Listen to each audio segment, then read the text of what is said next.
In the cosmic annals of Hindu mythology, where gods and goddesses play out their divine dramas, there exists a tale that is both poignant and powerful. It is the story of Kamadeva, the handsome god of love and desire. Armed not with swords or maces, but with a bow of sugarcane and arrows tipped with flowers. This is the story of his daring and ultimately tragic attempt to awaken love in the heart of the most formidable ascetic of all, Lord Shiva. To understand this celestial confrontation, we must first journey to a time of great peril for the heavens. A powerful demon, an asura named Tarakasura, had through intense penance received a boon from Lord Brahma. This boon made him nearly invincible, stipulating that he could only be defeated by a son of Shiva. Tarakasura, armed with this seemingly foolproof protection, unleashed a reign of terror across the three worlds. He drove the devas, the celestial beings, from their heavenly abode, usurping their thrones and plunging the cosmos into chaos and despair. The gods were helpless, their powers useless against Tarakasura's might. Their only hope lay in the prophecy, a son of Shiva.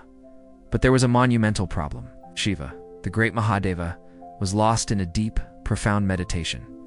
Following the self-immolation of his beloved wife, Sati, he had renounced all worldly affairs and retreated to the icy peaks of the Himalayas. He was the very embodiment of detachment, a being who had transcended all earthly desires, including love. How could he father a son when he had turned his back on the very concept of partnership and family?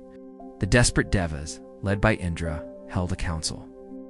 They racked their brains for a solution, a way to break Shiva's samadhi and introduce the possibility of love back into his life. It was then that they turned to the one deity whose domain was precisely this, Kamadeva, the god of love. Kamadeva was known for his unparalleled ability to stir feelings of affection and passion in any heart. His companions were the gentle spring season Vasanta and his enchanting wife Rati, the goddess of longing. His arrows, made of 5 fragrant flowers, were irresistible. Each one was designed to pierce the senses and awaken desire. The devas approached Kamadeva with their plea. They explained the dire situation with Tarakasura and the crucial need for Shiva to fall in love again. They knew that Parvati, the reincarnation of Sati, was already performing severe austerities to win Shiva as her husband. All that was needed was for Shiva's heart to be open to her devotion. Kamadeva understood the gravity of the mission. He also understood its immense danger. To disturb the meditation of Mahayogi Shiva was to invite unimaginable wrath. It was an act of cosmic audacity, a gamble with the highest possible stakes. But the fate of the worlds hung in the balance. Driven by his duty to restore cosmic order, Kamadeva accepted the perilous task. He, along with Rati and Vasanta, traveled to the sacred mountain where Shiva sat, motionless as the peak itself. As they approached, the very atmosphere of the place was one of profound stillness and ascetic power. Vasanta, the spirit of spring, worked his magic first. The desolate, snow-covered landscape began to transform. The ice melted, giving way to lush green grass. Trees that were bare and stark suddenly burst into bloom with fragrant flowers. Bees began to hum, cuckoos began to sing, and a gentle, fragrant breeze started to blow, carrying the intoxicating scent of jasmine and mango blossoms. The harsh environment of penance was being turned into a lover's paradise. While this enchanting transformation unfolded, the goddess Parvati arrived for her daily worship of Shiva. She would come every day to offer flowers, fruits, and her unwavering devotion, even though the meditating god gave no sign of noticing her. This was the moment Kamadeva had been waiting for. He saw Parvati, her beauty amplified by her devotion, approach the great god. Sitting behind a tree, Kamadeva drew his sugarcane bow. He nocked his most potent arrow, the Samahanam, an arrow capable of creating intense infatuation. He took aim, his target not a physical body, but the very consciousness of the Lord of Ascetics. As Parvati knelt and offered a garland of flowers to the stoic Shiva, Kamadeva released his floral dart. The arrow flew true, striking Shiva's heart. For a fleeting cosmic instant, the arrow had its intended effect. A ripple disturbed the ocean of tranquility that was Shiva's mind.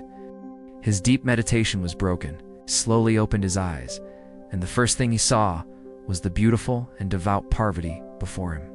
A flicker of appreciation, a momentary stirring of emotion passed through him. But this disturbance was unnatural, an external imposition on his will.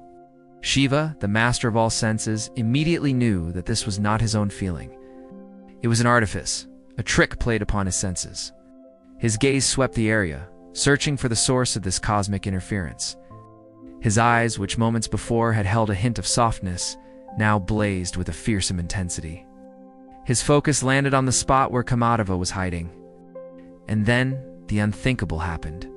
In the center of Shiva's forehead, a third eye, the eye of supreme wisdom and destructive power, slowly opened. It glowed with the fire of 1,000 suns, a fiery vortex of pure, untamed cosmic energy. A searing beam of divine fire shot out from this third eye, aimed directly at the terrified god of love. Kamadeva had no time to react, no chance to escape. The celestial fire engulfed him completely.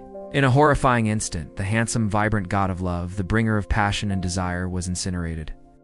All that remained of him was a pile of fine white ash. A cry of anguish tore through the beautiful spring morning.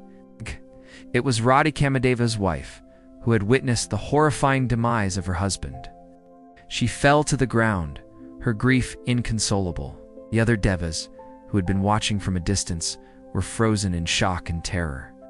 Their plan had not only failed, but had resulted in a terrible tragedy. Parvati, too, was stunned, and Shiva, his anger spent, vanished from the spot, retreating to an even more remote and inaccessible location to continue his meditation, now more resolute than ever to avoid the world. Radhi's heartbroken wails filled the heavens. She gathered the ashes of her husband, smearing them on her body in a sign of ultimate mourning. She pleaded with the gods, with Parvati, and with the universe itself to bring her husband back.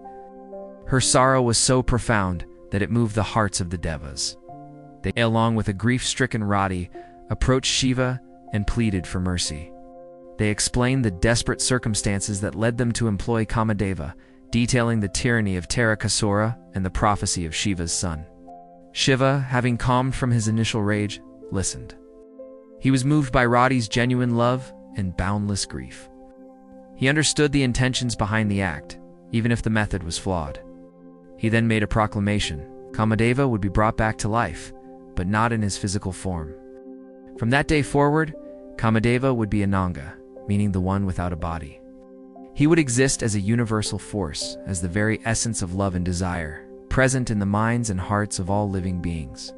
He would be invisible, formless, but his power would be more pervasive than ever.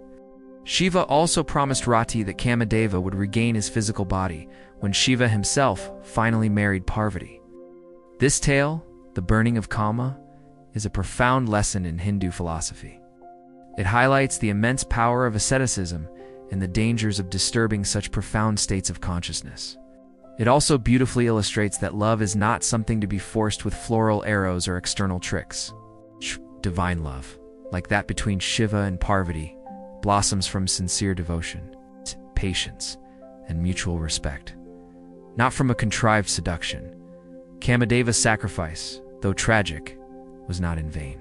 But it was a crucial, albeit fiery, step in the grand cosmic plan that would eventually lead to the union of Shiva and Parvati, the birth of their son Kartikeya, and the ultimate defeat of the demon Tarakasura, restoring balance to the universe. The story of Kamadeva reminds us that love, in its purest form, is a spiritual force, formless and all-pervading, forever woven into the fabric of existence. We hope you found this tale of love, sacrifice, and divine fire as fascinating as we do. For more stories from the rich tapestry of Hindu mythology, be sure to follow our channel, Sanatempuranas.